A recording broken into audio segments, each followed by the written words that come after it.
Hello everybody, welcome back to another episode of Crazy Nice Homes. Today we're here at the Hillview area to view a 3-bedroom condominium unit that is 1,528 square feet. If you're ready, let's go!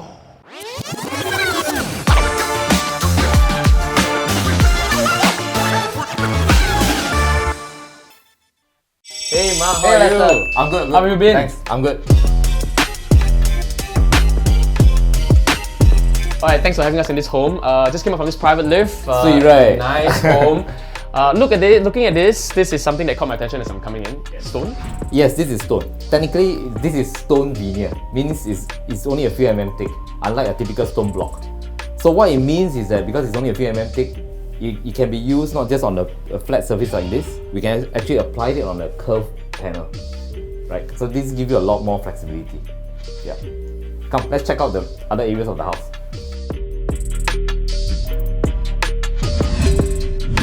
So Mark, what's the theme and inspiration behind this home? We call this transitional. Yes. Where we introduce a contemporary and classical element within the same house. Like this TV wall. We clad it in the same finished dark wood veneer.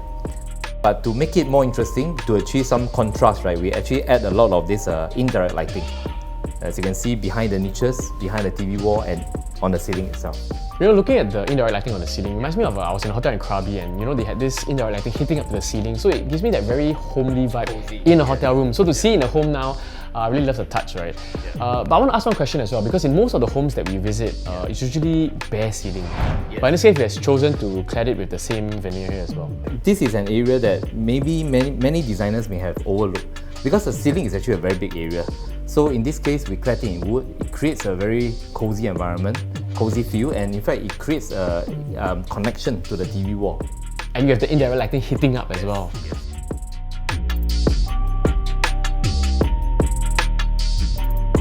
Remember I shared with you about indirect lighting? We did that for the ceiling earlier. But this time around, we did it on the walls, onto an otherwise plain looking wall. You will see curved corners also.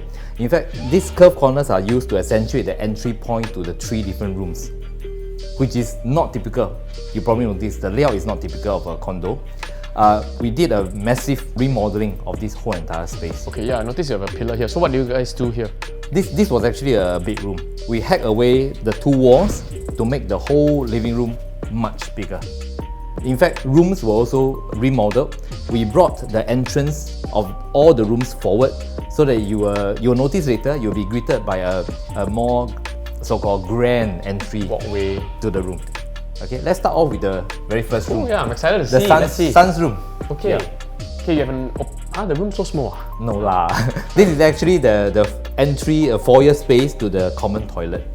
And the door in front of us is actually the room door to the son's room.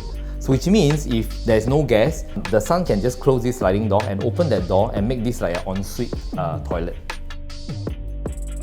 As you can see, there are 2 room doors here. One is the son's room door, one is a common bathroom. So the introduction of these 2 doors is to create an added level of privacy for the son's room. So when there's guests, the son will close his door and the guest can just use this door to access to the common bathroom.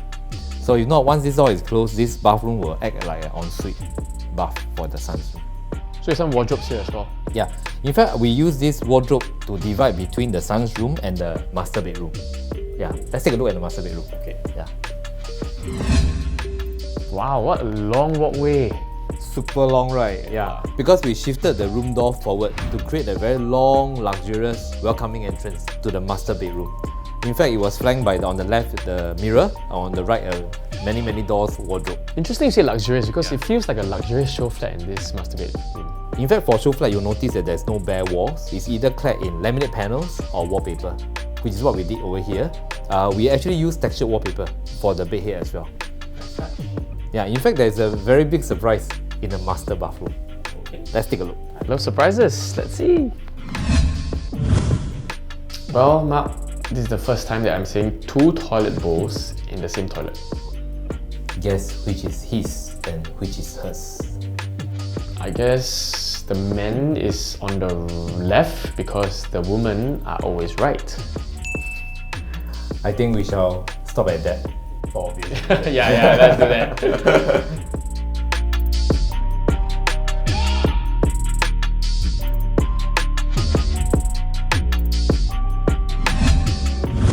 Behind us is actually a study area. Previously it was a family room. There was a wall here. That also means that this part is dark, you know? Yeah. So with the owner request, they wanted us to make this whole place more ventilated, brighter. So we hack away this wall. We so-called give part of the space to the master bedroom to create a long away. Okay. Yeah. So now what we have is a cozy study area and allowing a lot of so-called fresh air and lights to come into this space. And it also means that it's only like 2 steps away from the kitchen. So once you enter this open concept kitchen, you'll notice 2 linear rows of counter. Previously it was a L-shaped kitchen counter tucked to the window. So it means that the accessibility, you know, to the window is tougher because there's a counter right in front of you. So we remove that. Instead of that, we have 2 rows of kitchen counter instead. And as a guide, I would say that for a kitchen to be functional, you need about at least 4 meters of counter space. Because after you minus off the sink and the hob, right, which will easily take up close to 2 meters, it makes sense to have at least 2 meters of counter space for all your dishes and stuff. And so this kitchen over here, I would say is considered luxurious because beside these 2 counters, you actually have an island that is connected to the so-called dining table. Okay. As a preparation area. And the look is very clean and modern. We try to minimize the clutter by having this linear lines. As you can see, regardless of whether it's a door or drawer, this is just lines, right? And honestly, you can't really tell whether is it a deeper drawer or shallower drawer. Oh, okay, so as you can see from here, like this looks like could be a drawer, but actually it's actually a door. Oh,